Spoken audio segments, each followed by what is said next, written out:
भगवान बोले, अच्छा भीष्म पितामह, अब तुमने जब रिश्तेदारी निभाई रहे हो तो पूरी निभाओ।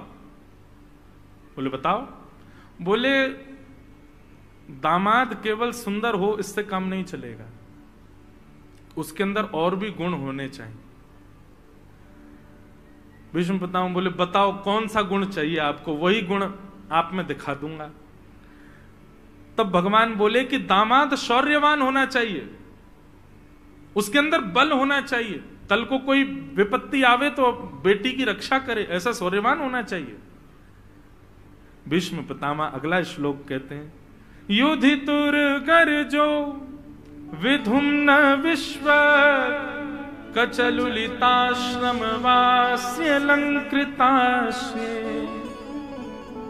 मम निशित शरैर निकायुरक्षणा त्वचित विलसन कवचेस्तु कृष्ण आत्मा।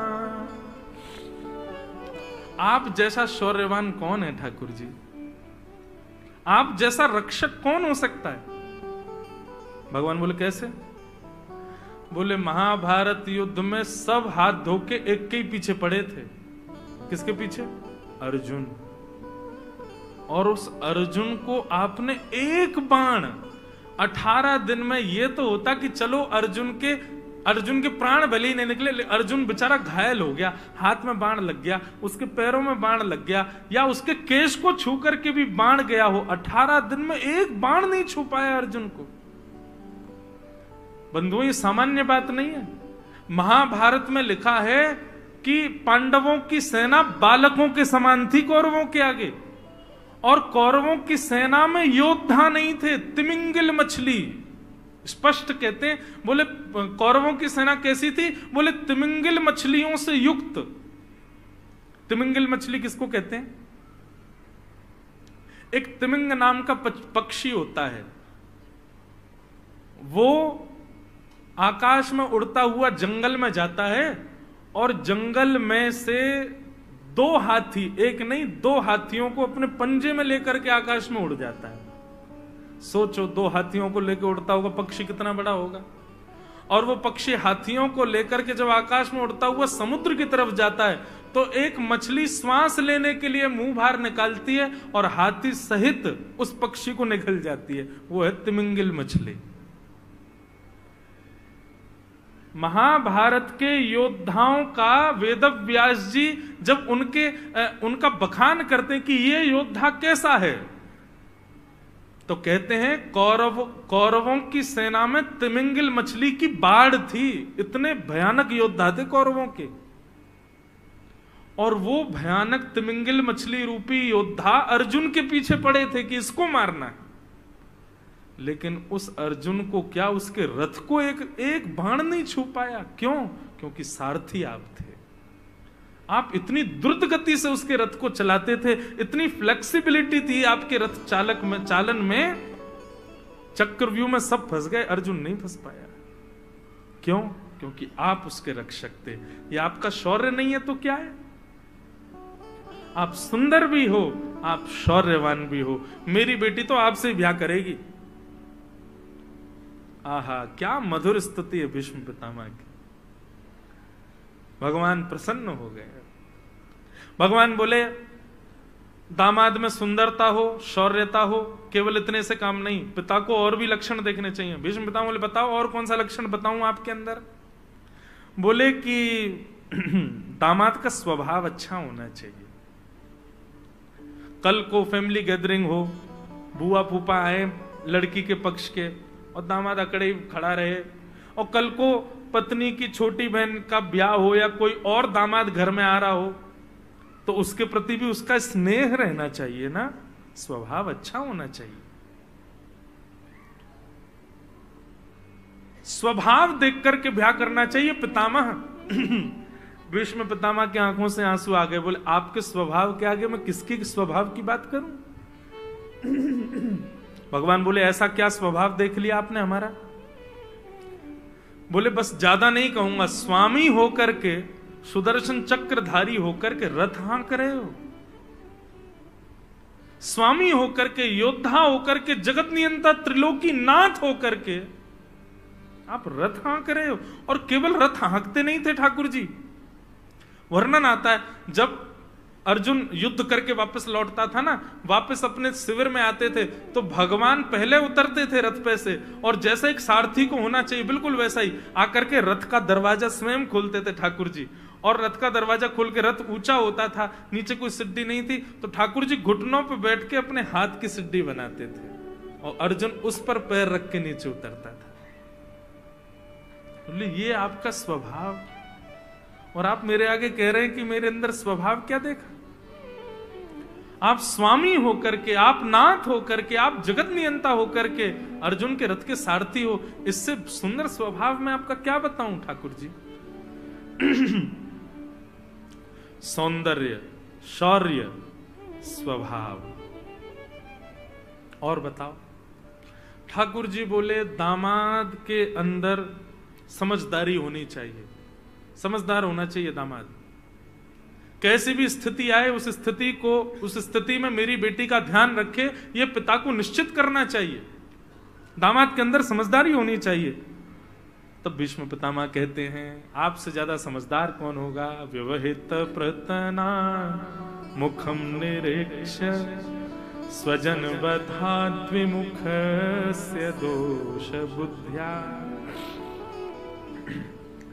अर्जुन ने तो अपने धनुष बाण छोड़ दिए थे रथ युद्ध करने से पहले ही। अर्जुन ने आपको मना कर दिया था कि मैं युद्ध नहीं कर पाऊंगा, मैं अपनों को नहीं मार सकता। लेकिन पता नहीं आपने उसको क्या सुनाया, 18 अध्याय क्या सुनाए आपने कि वो अर्जुन गांडीव धनुषधारी खड़ा होकर के पूरी तिमिंगल मछलियों को निकल गया। ये आपकी समझदारी नहीं है तो क्या है, आपकी बुद्धि नहीं है तो क्या है?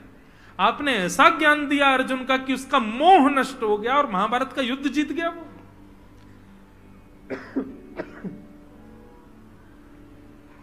मेरी बेटी तो आपसे ही ब्याह करेगी, आप चाहे कितना भी बचने का प्रयास करो। भीष्म पितामह के भाव से ठाकुर जी रीझ गए और अंत में भगवान भी मान गए। भीष्म पितामह से ठाकुर जी ने कहा, भीष्म तुम इतने बड़े भक्त हो मेरे, इतना प्रेम करते हो मुझसे, तो मुझे एक प्रश्न का उत्तर दो। भीष्म पितामह बोले कहिए। बोले तुम जब इतने ही मेरे प्रेमी थे तो तुमको कौरवों का पक्ष नहीं लेना चाहिए था। इन कौरवों ने मेरी बहन को निर्वस्त्र करने का प्रयास किया, इन कौरवों ने पांडवों के साथ बहुत गलत किया। भीष्म पितामह ऐसे कौरवों का संग क्यों किया आपने? आप पांडवों के संग आ सकते थे, और मैं आपको वचन देता हूं यदि आप पांडवों के संग आते ना तो मैं अर्जुन का सारथी नहीं आपका सारथी बनता। आपका प्रेम इतना है मुझसे, पर आपने कौरवों के पक्ष को क्यों चुना? भीष्म पितामह का उत्तर सुनकर के ठाकुर जी के नेत्र सजल हो गए। भीष्म पितामह कहते हैं भगवान दाईं तरफ खड़े होकर के आप नहीं दिखते, बाईं तरफ खड़े होकर के आप नहीं दिखते, और मेरे सारथी बन जाते तो भी आपकी कमर मुझको दिखती, मुख तो दिखता ही नहीं। साक्षात दर्शन करने के लिए तो सामने ही खड़ा होना पड़ता है। आपका प्रत्यक्ष दर्शन मैं कर सकूं इसके लिए मैं कौरवों की तरफ, ताकि आप प्रत्यक्ष मुझे दिखते रहो। मुझसे एक एक क्षण के बारे में पूछ लीजिए। भागवत में भीष्म स्तुति में भीष्म पितामह ने वर्णन भी किया है। भीष्म पितामह कहते हैं युदितुर गर्जो विधुम्न विश्व कचलुलित श्रमवार्य अलंकृताश्य। ठाकुर जी मैंने आपका एक ऐसा रूप देखा जो किसी ने नहीं देखा था। बोले कैसा रूप? बोले जब आप हाथ में घोड़ों की रस्सी पकड़ करके और हाँकते थे घोड़ों को, पीछे अर्जुन बैठ करके और बिल्कुल राजा बन करके चलता था, तब घोड़ों को जब आप हाँकते थे और आप अपनी भ्रगुटी टेढ़ी करके पूरे युद्ध मैदान को ऐसे देखते थे, अब इतनी चपलता आपके नेत्रों में होती थी, एक एक क्षण में आपकी नजर बदलती थी, कब कहां से कौन योद्धा अर्जुन की ओर आ रहा है, तुरंत आप रथ को दौड़ाते थे। उस बीच आपके प्रश्वेत के बिंदु आपके मुखमंडल पर आ जाते थे, पसीने से आपका मुख आच्छादित हो जाता था, और उस समय सामने 10 घोड़े जो जिनको आप हाँक रहे थे, उनके चरणों से उठने वाली धूल जब आती थी वो आपके मुखमंडल को आकर के स्पर्श करती थी। आप अपनी नाक पोंछते थे, कभी आप अपने घुंघराले केशों को पीछे करते थे, ऐसी स्थिति में मैंने आपको देखा और यही दर्शन करने के लिए मैं कौरवों के पक्ष में था।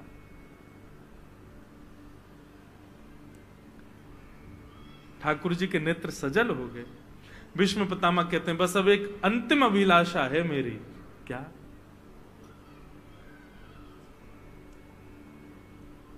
भीष्म पितामह कहते हैं नाथ, कृतमनुकृतवत्य उन्मदान्ध प्रकृति मगन किल यस्य गोपवद्व। नाथ, अंतिम इच्छा सुनो भीष्म पितामह की। भीष्म पितामह कह रहे हैं नाथ, मैंने आपके सारे रूपों का दर्शन किया है। आप सुदर्शन चक्रधारी रूप में देखें, आप गदा पद्मधारी रूप में देखें हैं, आप रथ चलाते हुए देखें, आप द्वारिकाधीश रूप में देखें, आप शांतिदूत रूप में देखे हैं, आपको मैंने हर रूप में देखा है, केवल एक रूप रह गया है। बोले कौन सा रूप? बोले नाथ, शोभित कर नवनीत लिए घुटुरुन चलत रेणु तन मंडत गो रोचन तिलक की। नाथ, जब आप अपने एक हाथ में मक्खन रखते हो और अपने दो घुटने और एक हाथ से आप चलते हो, मुझे दर्शन करना है उस रूप का। मैं अपनी कथाओं में कहा करता हूं बंधुओं, लड्डू गोपाल किन किन के घर पे बताना जरा। लड्डू गोपाल ऐसे आप सबके घर पे, हमने लड्डू गोपाल भगवान का एक दूसरा नाम रखा है, 3 व्हीलर ठाकुर जी। ये 3 व्हीलर ठाकुर जी। सोचो, कभी खुद प्रयास कीजिएगा, एकांत में, सबके सामने नहीं, एकांत में, जैसे लड्डू गोपाल बैठे हैं वैसे खुद बैठ के देखना। एक हाथ नीचे, 2 घुटने नीचे, एक हाथ में मक्खन। अब आप चल के दिखाओ कैसे चलोगे। कभी सोचा है? मैं तो लड्डू गोपाल गोद में यही सोचता हूं, तुम चलते कैसे हो यार। कभी कोशिश करना, 2 घुटने और एक हाथ से चल के देखना। आप चल नहीं पाओगे, और चलोगे भी तो इस हाथ को ऐसे नहीं रख पाओगे, ये नीचे टेकना ही पड़ेगा। और ये टेके बिना चलोगे तो निश्चित है कि आप इधर की तरफ लुढ़कोगे जरूर। इसलिए लड्डू गोपाल जी लुढ़के ठाकुर हो रहे हैं, लुढ़कते जरूर हैं, सबके लुढ़कते हैं। सूरदास जी ने तो पद लिखा है, शोभित कर नवनीत लिए घुटुरुन चलत। बोले हाथ में नवनीत यानी मक्खन लेकर के जब आप घुटमुन चलते हो ठाकुर जी, तो आप बार बार लुढ़कते हो, और जैसे ही आप लुढ़कते हो तो पूरी ब्रजरज आकर के आपके मुखमंडल से लग जाती है। अब आप मन में लेकिन मक्खन को बचाते हो, इसमें धूल ना लगे।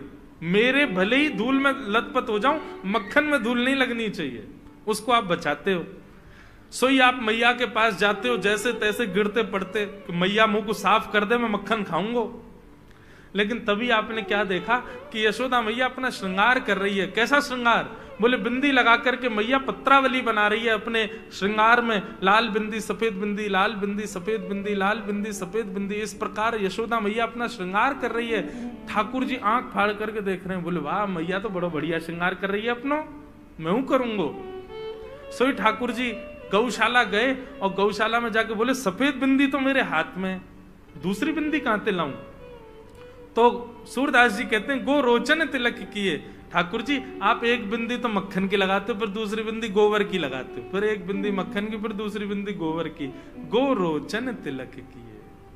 यशोदा मैया जब आपके इस रूप को देखती है, आपके 2 ही दांत निकले हैं बस, आप किलकिल करके हंसने लग जाते हो। भीष्म पितामह कहते हैं मुझे ऐसे रूप का दर्शन करना है। ललित गति विलास वल्गुहास प्रणय निरीक्षण कल्पितो रुमान।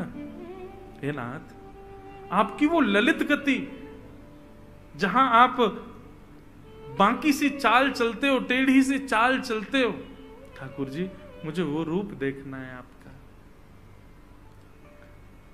अंतिम श्वास त्यागते त्यागते भीष्म पितामह ने बंधुओं ब्रजमंडल को याद किया, वृंदावन को याद किया, ब्रजवासियों को याद किया, और नाथ से प्रार्थना करने लगे, हे विधाता, यदि आप मुझ पर अनुग्रह करना चाहते हो तो अगले जन्म मुझे वृंदावन का ब्रजवासी बना देना।